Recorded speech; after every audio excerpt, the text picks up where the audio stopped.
गेल्या काही दिवसांपूर्वी सातपूर परिसरात वाहनांची तोडफोड केल्याची घटना ताजी असतानाच नाशिकच्या जुना कुंभारवाडा काझीगडी परिसरात युवकांनी दहशत माजवण्याचा प्रयत्न केला आहे। त्यामुळे नाशिककरांच्या सुरक्षा वाऱ्यावर असल्याचे पुन्हा एकदा अधोरेखित झाले आहे।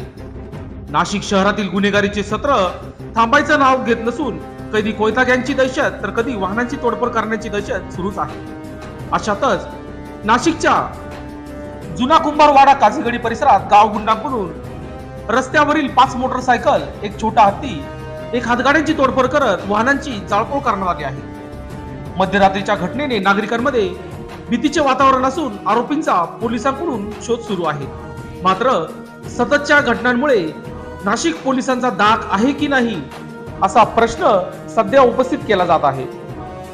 गेल्या काही दिवसांपासून शहरातील गुन्हेगारींच्या वाढत्या घटना बघता चिंता व्यक्त केली जात असून प्राणघातक हल्ले, लूटमार, चोऱ्या, तोडफोड या घटना तर जणू नित्याच्याच झाल्या आहेत। खरं तर धार्मिक आणि शांत शहर अशी नाशिकची ओळख, मात्र वाढत चाललेल्या गुन्हेगारांची घटना बघता हीच नाशिकची ओळख बदलणार तर नाही ना अशी भीती आता व्यक्त केली जात आहे। गल्लोगल्ली मोकाटपणे टोळके हातात शस्त्र घेऊन फिरत आहेत। कोयत्याने एकमेकावर हल्ले चढवले जात आहेत। एवढंच नाही तर गोळीबाराच्या घटना आता सर्रासपणे समोर येऊ लागल्या आहेत। काही दिवसांपूर्वी सातपूर परिसरात मद्यपी समाजकंटकांनी वाहनांची तोडफोड केली होती। त्याचीच पुनरावृत्ती जुना कुंभारवाडा काझीगडी येथे झाल्याचे दिसून आले आहे। दरम्यान भद्रकाली पोलीस ठाण्यात संशयिताविरुद्ध गुन्हा दाखल करण्यात आला असून आरोपींचा शोध सुरू आहे। दरम्यान या घटनेनंतर स्थानिक नागरिकांकडून तात्काळ सीसीटीव्ही लावण्यात यावी अशी मागणी आता जोर धरू लागली आहे। नमस्कार।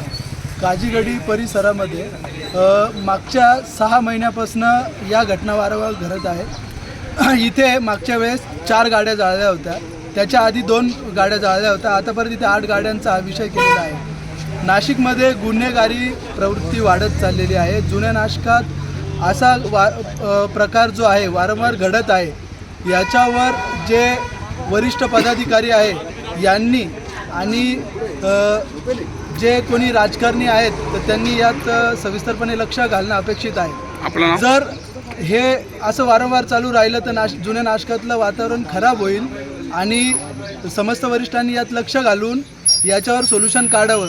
नागरिकांनी याआधी CCTVची मागणी केलेली होती, तर त्या मागणीला समस्त वरिष्ठांकडनं दुजोरा दिला गेलेला नाही। तर आमची सगळ्यांना विनंती राहील का जुनं नाशिक परिसरामध्ये अचानक आम्ही वर राहतो, अचानक गडबड ऐकू आली, त्याच्यामुळे मी खाली आलो। तर गाडीवर पाणी मारत होते आणि गाड्या जळत होत्या। किती गाड्या झाल्या? तर एकंदरीत 6 गाड्या झाल्या, एक टेम्पो, एक 7 गाड्या आहेत होत्या। हां, तुमचं नाव काय? मधुकर लक्ष्मण तांडवले। नेमकं आहे ना, मी आता वरती राहतो गडीवर, काझीगडीवर। हां, आता मला एक जणानं सांगितलं, राहुल म्हणून, की 3च्या टायमाला तो माझ्याकडे आला, कारण मी गावाचा फॅमिली होतो आणि माझी एक सिलेंडर गाडी पूर्ण जाऊन राग झाली। खाली येऊन पाहतो तर पूर्ण काहीच नाही। छोटा हत्ती बी होता, ते शेजार दुसरी कधी घेतली होती? आता मी 30 तारखेला घेतली होती, म्हणजे आज 20 दिवस झाले फक्त। रात्री तिचे प्लेट लावले, नंबर प्लेट। आपलं नाव? हरिभाऊ पांडुरंग गावाले।